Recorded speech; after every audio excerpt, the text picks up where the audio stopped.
Hello students, तो देखिए आज जैसा कि मैंने बोला था आपके सामने पहला आपका ऑनलाइन टेस्ट आ गया है। ये टेस्ट फिजिक्स में होना है और इसका टाइमिंग होगा 5:30 to 6:30 PM और इसमें टोटल 6 क्वेश्चन दिए गए हैं जो आपको अभी मैं बस बताने वाला हूं। तैयार हो जाइए अपना पेन कॉपी लेकर और ठीक 5:30 पे आप लिखना शुरू कर देंगे। लेकिन उससे पहले क्वेश्चंस को सीरियसली सुनिएगा, समझिएगा और 15 मिनट के टाइम में अपने को मेंटली प्रिपेयर करिएगा, चाहे लिख के करें, सोच के करें और फेयर तरीके से 5:30 पे काम शुरू कर देंगे। So I wish all the best to all of you और अपना बढ़िया सा रिस्पॉन्स और कमेंट मुझको और अपने फुल मार्क्स के साथ और बढ़िया नंबर के साथ लिख के भेजिए और कोई प्रॉब्लम होती है वो भी बताइएगा। तो चलिए शुरू करते हैं अपना ऑनलाइन टेस्ट नंबर 1। तो आइए बच्चों शुरू करते हैं क्वेश्चन नंबर 1। क्वेश्चन नंबर 1 को अगर आप देखें ध्यान से तो ये एक सर्कल बना दिख रहा है आपको। तो एक बॉल वर्टिकल सर्कल में इस तरह से घुमाई जा रही है, जैसे मैंने हाथ घुमाया, देखिए ये वर्टिकल सर्कल है, इस तरह से आप बॉल को घुमा सकते हैं। तो क्वेश्चन ये है कि calculate the potential energy in the rotation of ball, this is a ball of the mass m, इसका मास m है, इसको रोटेट कर रहे हैं। तो आपको कैलकुलेट करना है potential energy from point B two point A या इस जोन पे। देखिए ये बॉल यहां तक आई तो कितनी पोटेंशियल एनर्जी आएगी, इसमें पोटेंशियल एनर्जी कितनी एक्वायर हो जाएगी ये पता लगाना है आपको। O is the centre of the circular path, H is the radius and AC is diameter. और आप देख सकते हैं ये वर्टिकल डायमीटर से बॉल जब इनिशियल पोजीशन B पे है तो इसके बीच में ये एंगल गिवन है थीटा। ये इस एंगल पर पहले से है और B से लेके A तक जाने में कितना पोटेंशियल एनर्जी एक्वायर कर लेगी ये बॉल, आपको ये पता लगाना है। बहुत अच्छे से सोचिए, ठंडे दिमाग से सोचिए, रिलैक्स होके और अपने प्लान करके आंसर को परफेक्टली लिखने की कोशिश करेंगे। तो आई थिंक क्वेश्चन आपको समझ में आ गया होगा। Calculate the potential energy from point B two point A in rotation of ball of the mass m। चलिए ये क्वेश्चन हो गया। चलिए अब शुरू करते हैं क्वेश्चन नंबर 2। क्वेश्चन नंबर 2 देखिए, ये काइनेटिक एनर्जी से रिलेटेड न्यूमेरिकल जैसा क्वेश्चन है। For the same kinetic energy of a body, for the same kinetic energy of a body what should be the change in its velocity so the mass was increase 4 times. अगर मास को 4 time body में increase कर दिया जाए keeping the kinetic energy same, तो हमें velocity में कितना चेंज करना पड़ेगा, क्या वेलोसिटी में चेंज आ जाएगा। फिर से क्वेश्चन सुन लीजिए। For the same kinetic energy of a body what should be the change in velocity if its mass is increased 4 times।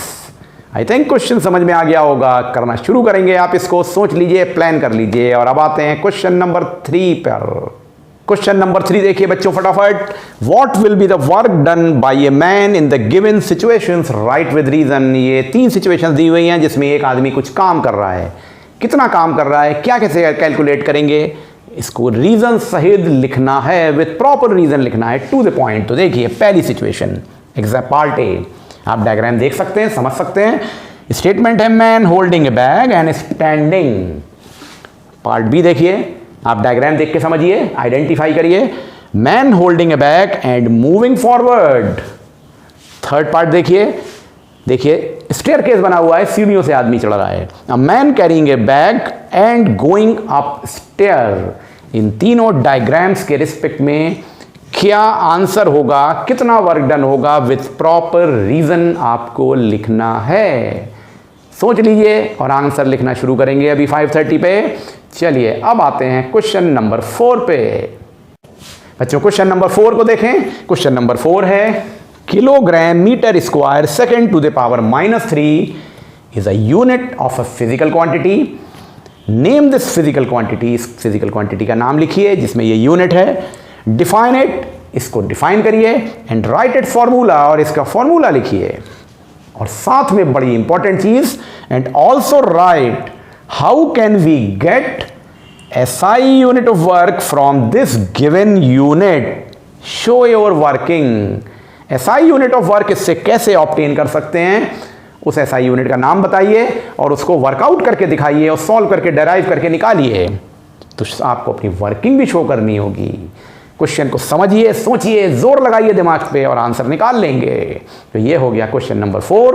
और आइए अब शुरू करते हैं क्वेश्चन नंबर 5। क्वेश्चन नंबर 5 को देखिए क्वेश्चन नंबर 5 में ग्राउंड पे 3 सिचुएशंस दिखाई गई हैं एक आदमी की। इसे पोल वॉल्टर कहते हैं। ये पोल लेके दौड़ते हैं, ओलंपिक में इस तरह का गेम होता है। बांस के सहारे से वो ऊंचाई से कूदते हैं। तो देखिए ये पहला डायग्राम देखिए, ये बांस लिए जा रहा है आदमी, बैम्बू, और ये यहाँ पे उसने जमीन पे लगाया और उछल गया। तो क्वेश्चन का डायग्राम देखिए और क्वेश्चन को पढ़िए और आंसर तैयार करिए। क्या क्वेश्चन है? What is the maximum height? What is the maximum height a pole vaulter, the man is the pole vaulter, can clear running at the speed of 10 meter per second? Means this man is moving with the speed of 10 meter per second. Then up to what height it can cross? ये कितनी height तक उछल सकता है with the help of pole? I think question समझ में आ गया होगा। दिमाग लगाइए अपना, क्या करना होगा यहाँ पे और इसके आंसर को तैयार करना है, बढ़िया आंसर लिखना है। तो ये हो गया क्वेश्चन नंबर 5 और आज के टेस्ट का लास्ट क्वेश्चन आता है क्वेश्चन नंबर 6। तो बच्चों आप शुरू करते हैं क्वेश्चन नंबर 6 जो कि आखिरी क्वेश्चन है आज के टेस्ट का।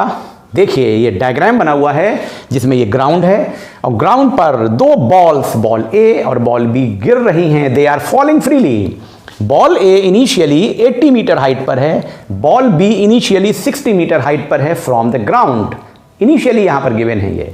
बॉल ए का मास है 400 kg और बॉल बी का मास है 900 kg। तो देखिए क्या क्वेश्चन है। 2 balls A and B of the mass 400 kg A and 900 kg B respectively are falling freely towards the ground. Calculate part 1 ratio of their potential energy after falling of both ball 50 meter towards the ground। यानी जब ball, दोनों ball 50 metre या 50 metre तक नीचे गिर जाती हैं तब उन दोनों बॉल्स की पोटेंशियल एनर्जी का रेशियो क्या होगा। दूसरा सेकंड पार्ट है also find the ratio of their kinetic energy after falling of through 50 metre. यानी जब बॉल इसी सिचुएशन में 50 मीटर तक आ जाती हैं तो उनकी काइनेटिक एनर्जी का भी रेशियो निकालना है। मतलब 50 मीटर फॉल के बाद पोटेंशियल एनर्जी का रेशियो निकालिए दोनों बॉल्स की और काइनेटिक एनर्जी का रेशियो निकालिए दोनों बॉल्स की।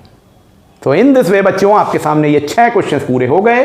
अब आपको टेस्ट अपना शुरू कर देना है। इसको समझने के बाद एट 5:30 ये सभी क्वेश्चंस 5 मार्क्स ईच हैं, यानी कि आपका ये टोटल टेस्ट 30 मार्क्स का है। 5 नंबर का एक क्वेश्चन है। अपने हिसाब से आप उसी हिसाब से ग्रेडिंग करेंगे और आपको ठीक 6:45 पर इसकी आंसर शीट का डिस्कशन यानी आंसर का डिस्कशन होगा जो आपको तुरंत पब्लिश हो जाएगा वीडियो और आप उसके थ्रू इसको चेक करेंगे। चलिए शुरू कर दीजिए। All the best.